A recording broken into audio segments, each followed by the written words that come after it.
Okay, hello, hello, hello. Welcome everybody to New Year's Eve. So this is usually a busy time of the year where we get keen and eager to start making some changes. We go to make New Year's resolutions, and we have a lot of anticipation and expectation on the new year. So I just wanted to hop on to, before you go and start setting some goals, is to go over. I have 5 things that I want us to take a look at. I think in my post I said 3, but we're going to take a look at 5 things to reflect on or to settle yourself into today or tomorrow, whatever you do prior to setting your New Year's resolution. Okay, so I'd also like to hear, how is everyone's holiday season? If you're hopping on, catching the replay, just let me know. Okay, so really many times when we go to look at a New Year's resolution, we will take a look from a lack mindset, perhaps, as to what we maybe didn't achieve this year, something that we are lacking in. And so in order to do that, I invite you, and I've done this for a few years now, is to take time to do some inner reflection first. So many times our goals keep thinking, and we come from a place of not good enough, I need to do more, I need to be more, I need to change who I am. And that really just doesn't set us up for success. It sets us up into the cycle of judgment, criticism, and then we feel defeated. So within a few weeks within our intention for the new year, we fall off the wagon. And so I invite you today, so get a pen and paper. So you can do this as you're listening to me now. Get a pen and paper, or maybe this afternoon, this evening, pour yourself a warm bevy of whatever is your desire, and just take some time for you to reflect and take a look at this. So the first thing I'm going to get you to do is to acknowledge 10 wins this year. What are 10 things that you accomplished, that you set out to do, that you followed through and you finished with? And when we do this, when we start acknowledging the things that we actually completed, that we followed through with, we're feeding ourselves. We are acknowledging, hey, I do start something and I finish it. Hey, I was really productive this year. Look at everything that I actually accomplished. And so it's important that we fill ourselves up. Many times, if we don't take time to reflect, then we forget what we actually accomplished. And then we keep getting our to-do lists to be more and more and more. Our expectations get bigger and louder. And our goal is to settle that and to come in and fill yourself up. So write your list of 10 things that you fulfilled, that you completed, that were things that you wanted to do, that you've always wanted to do, whatever it may be. Okay, so that's step 1. Step 2, you're going to take a look at, what are 3 things that you're proud of? You know, many times we don't take the moment to stop and tell ourselves, geez, I'm proud of you. Great job, you're doing a really good job. And so this is really a lot of this exercise is doing, is to take time to nurture ourselves, tune into ourselves, and to fill ourselves up with our acknowledgement. So what are 3 things that you're really proud of? So you might take 3 things of your list of your 10 things that your wins from the year. They might be different items. That's okay too. So whichever way it works for you. But now identify 3 things that you're proud of.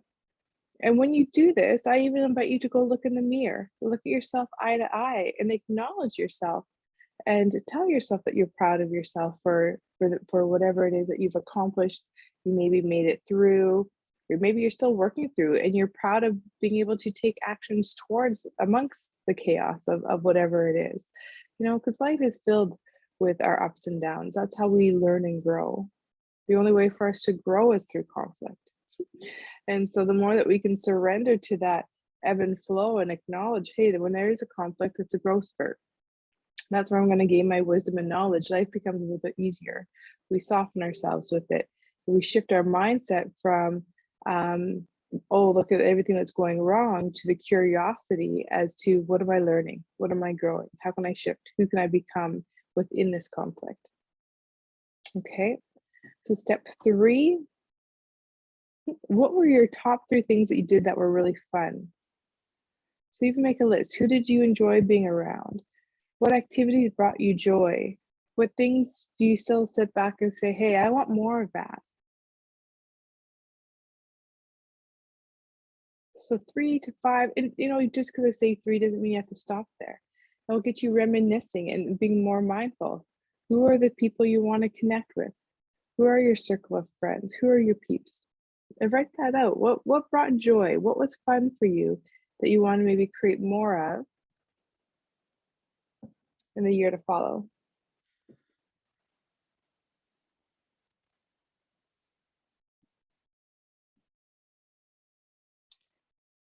Okay, step 4 is, who do you want to be? Not having to set an exact goal, but what are some characteristics? Who do you want to be? Is it more giving? Is it more patient? Is it kinder? Is it more fun? If you could define who you'd want to be, who would that look like for the next year? What's the style and vibe of you?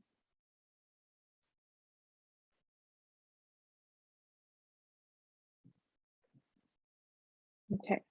Number 5, I really like this one. So, once you've set what your New Year's resolution is, or if you're setting a goal, I like to unburden the goal. Many times when we set a goal, we come from a place of lack or an expectation that this goal is going to fulfill you, that this goal is going to change your life. And you hear this many times of people like, okay, well, even though I've made the money, it hasn't changed me. And so it's the journey, it's the process of us getting there. But many times when we have a goal and we have expectations and we're expecting it to fulfill us and to make us happy and to make life easier, then it becomes heavy, it becomes a burden. And once again, when our goal or our New Year's resolution becomes a burden, is being, we're projecting, we're dumping onto this goal, this New Year's resolution, saying, hey, you're now responsible for creating my joy, my love, my success, my passion of life. It's not going to work. And so we'll often fall off the wagon because we're not in alignment and there's an expectation. And when we set a goal with the hopes of the goal fulfilling us, we become a victim then, and we become a poor me. And when we set a goal or New Year's resolution from a poor me, we're going to stay in that victimhood. We're not in our personal power. We're not taking responsibility for ourselves. And so naturally, we're going to fall off the wagon. And so I'm burdening your goal. So what you're going to do, identify whatever it is, whether it's getting fit, whether it's getting a new job or paying off debt or saving a certain amount of money or buying a certain item or whatever the case is, whatever your goal is. Now I want you to, so just identify it, write it out. Writing out your goal increases your success by 90%. So write out any New Year's resolution, any goals that you're striving for, write them down. That's naturally going to enhance your results of actually following through and achieving it by 90%. Okay, so then you're going to take a look and say, okay, what am I hoping to gain? What am I wanting to experience from achieving this goal? What do I think this item or this New Year's resolution is going to get me?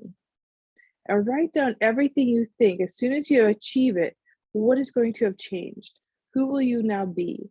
What will you then have?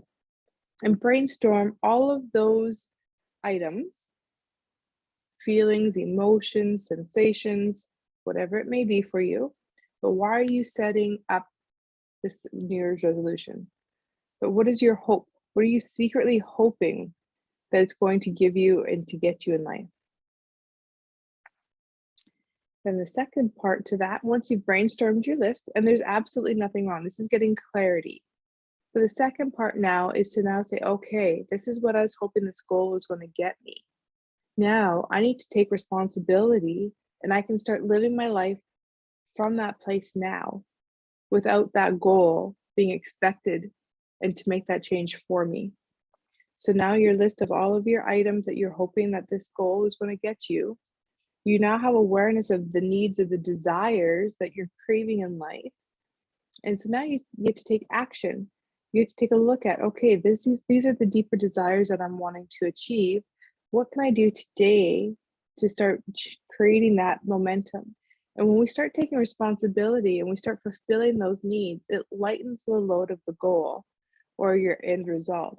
It allows our speed to get there quicker and more effective because we're consciously being aware of the sensations, the things that we're wanting to create. And when we can create them without the expectation of the goal fulfilling it, that's where the magic starts to happen. Things happen far more quicker, but we're more conscientious of what our inner desire really is and taking responsibility for ourselves for that and being able to take action now versus waiting for that goal and hoping the goal is going to give that to us. Okay, so that was my 5 steps of before you start any New Year's resolution, take time to nurture you today. Take time to acknowledge how awesome you are, that you deserve and you're worthy and all of the value you have. Just acknowledge everything you've accomplished this year because it's been a lot. And so, and when you go to set your New Year's resolution, then take a look at the step of this unburdening of it. So it's not you dumping onto the next year. It's you getting curious and more clear of what are you craving, what do you desire, and then starting within the next 24 hours, what action can you take to be able to fulfill that desire? Awesome. So if you have any questions or comments of how that looks, needing some support with getting clarity of unburdening your goal, let me know. I would like to anyone who's completed all 5 of these steps. So whether you take a picture and you show me that you've completed all 5 steps, we're going to do a draw tomorrow. So everyone's name is going to go in for a draw. It's going to be for a $50 Amazon card. So everyone who completes these 5 goals in the next 24 hours, so by tomorrow evening, I'll hop on, I'll put everyone's name in a draw, and we can start the new year off with receiving. So once again, I'm going to summarize. These are the 5 steps of what to do some personal reflection, introspection within yourself before starting the new year. Okay, so number 1, you're going to acknowledge 10 wins that you've accomplished this year, or 10 things that you can celebrate you. 2, what are the top 3 things that you're proud of that you've accomplished, you moved through, that you managed this year? 3, what are your top 3 things that you did for fun? What brought the most joy? What made you laugh? What made your tummy so sore, your cheeks sore from laughing? Who were you around? Who and what activities brought joy into your life? 4, who do you want to be in 2020, 2022, 2020? Time. That's okay. So who do you want to be going in? You know, what are the personalities? What is the energy? What is your vibe? What's your style? Just get curious and light and fun with it. And then step 5 is once you've identified what your New Year's resolution or your goal is, step number 1 is to write it down. Step number 2 is to make a list of all of the things that you feel and you're hoping that once you've achieved this goal or fulfilled this New Year's resolution, what will it have given you? And so write down all of the things, all the hopes, your expectations of this goal. Step number 3 is now to take responsibility for those desires and take action. So as you start taking action, you become aware, oh, this is what I'm really desiring. Not saying you have to change that goal, but you're now taking the action to be responsible. And it's like the food, the more that you're living in that way of being, of what you're hoping for now without that goal, it speeds up your ability to achieve and to receive and fulfill that goal. And it shifts you from being a victim into empowering you to taking responsibility and creating the life that you desire. So thank you, thank you, thank you. I look forward to hearing from each and every one of you guys. Enjoy. So hopefully sometime today, tune in and ask yourself, what do I need today? What do I crave? What would I what would I like to do to feed you? So hopefully maybe these 5 steps, taking time to journal, but would be one action, but also just get curious, build that relationship with yourself, and create that time within your day today to fulfill that need, that desire. So wishing everyone a very happy new year, and we will touch base soon. Bye-bye.